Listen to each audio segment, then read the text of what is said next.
What was the thing that kind of surprised you about your research, if there was anything? I think one of the most shocking things was just realizing how much the company knew. And I would say the other thing as well, particularly about the Illinois women as depicted in These Shining Lives, is, you know, you think you join the story and it's the radium craze and every, you know, radium is seen as this good thing, and you think, oh, you know, no one could have helped these women, no one could have helped Catherine and Charlotte and Pearl and Frances. And through doing the research, you realize that actually, even before the advert ran in Ottawa, Illinois, the first Radium girl had died in New Jersey. And you just think, if someone had stepped in then and stopped it, none of the women in These Shining Lives should have been hurt, because this was already happening in America. And if only someone had investigated as soon as the first girls got sick, then, you know, everything that happened in Ottawa, Illinois should not have happened. Yeah. Ugh. Yeah, it's heartbreaking to just realize kind of the complicity of all of these people that kept quiet. Yeah, and I think in Ottawa as well, and Melanie brings this out in her play, you know, the way the women were shunned by the townspeople. You know, I found kind of letters from their husbands and from them kind of talking about how people, you know, this was really disapproved of by the clergy, you know, by everyone in the town, you know, and people really did shun these women. They were called liars and cheats and frauds, and to kind of stand in the town where this happened and realize it was all true, that was incredible as well. Yeah, let's talk about your visit to Ottawa. What did you find? You know, now this is 80 years later, roughly, maybe not even. How did you find the town? How were the people you were talking to? Is this a town that still talks about this? Is this hidden history? What did you find there? I would say it's a bit of a mix, but it's definitely a town now that is coming to embrace the history, and a big part of that was the statues that they put up on Clinton and Jefferson Streets, which commemorates and celebrates the Radium Girls. You know, it is a bronze statue of a dial painter with a paintbrush in one hand and a tulip in the other. And that is the town kind of redressing the wrongs of the past. You know, I talked just then about the community shunning them, and that was true later on as well. You know, this was a piece of history that was hushed up and no one wanted to talk about it. Not only what had happened to, you know, their townspeople, their native women, but also the radioactive legacy that was left. Yeah. Because, of course, the women are dial painting in these buildings in town, and the buildings are radioactive. And for a long time, for decades, the town did not want to address that issue. And it's only kind of, you know, since they've done the Environmental Protection Agency clear up that people are really saying, you know, this did happen and it's not something to be shoved under the carpet. You know, it is, you know, our town's history for good and for bad. And, you know, obviously I was interviewing dial painters' relatives, so they were pleased that things were being done. But I remember Marie Rossiter's daughter-in-law said to me, you know, Marie always said they would hush it up and it would never come out. You know, if I drove past that statue with her, she would say, about time. So it took a long time, but the town, I think, now is embracing its heritage and celebrating the Radium Girls. Yeah, because that statue wasn't put up until, what, 2011? Was that when it was? Something, yeah.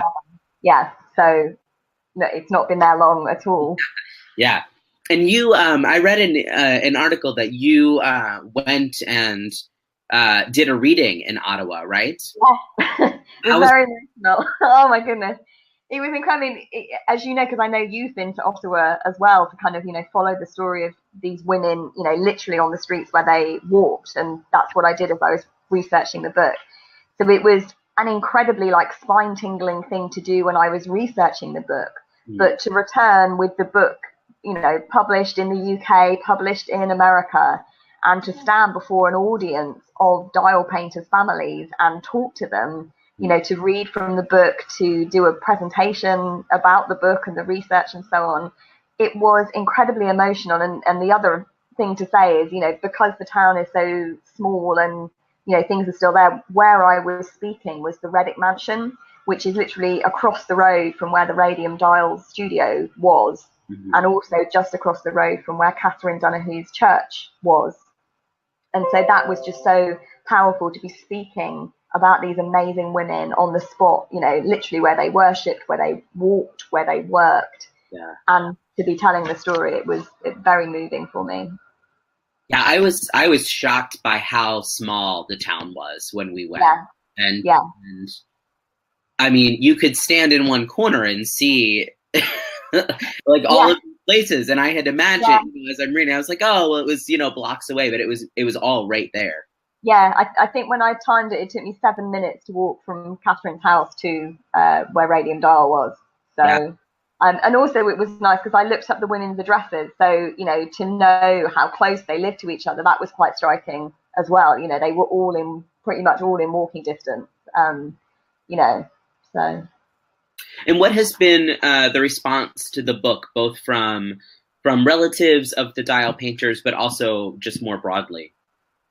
Well, I'll talk about the relatives first. I have to say they could not have been more generous when, me, a strange English woman, kind of contacted them wanting to talk about these long dead relatives.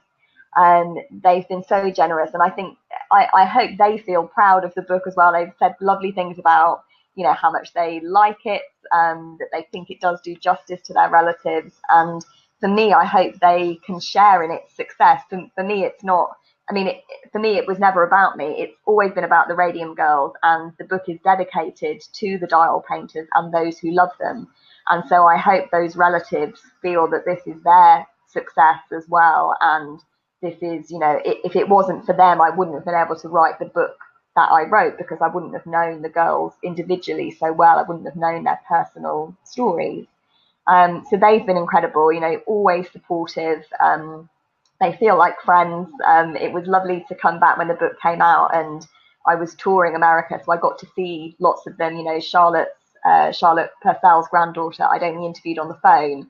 So to meet her, she came to an event in California, and to meet her and hug her was just lovely.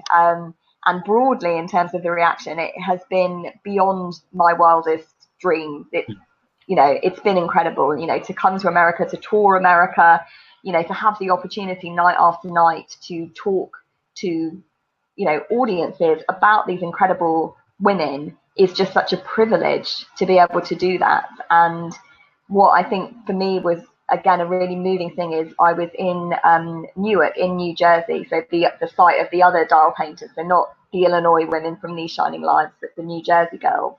And I was doing an interview on the site of their Radium studio, where their Radium studio used to be. And it was while I was there, literally almost feeling the girls around me. I was obviously describing to the interviewer, this is where they used to walk, in their 1920s dresses, and they all lived walking distance from the studio. So the streets, you could feel the Ghost Girls populating the streets. And it was there that I got the phone call that said the book is a New York Times bestseller. And it was incredible because I felt the girls were with me, because I was literally standing on the spot where they had got this poisoning. It was incredibly moving. And as I say, this for me is their success. So it was lovely that I was in that position when we heard that news. That's incredible.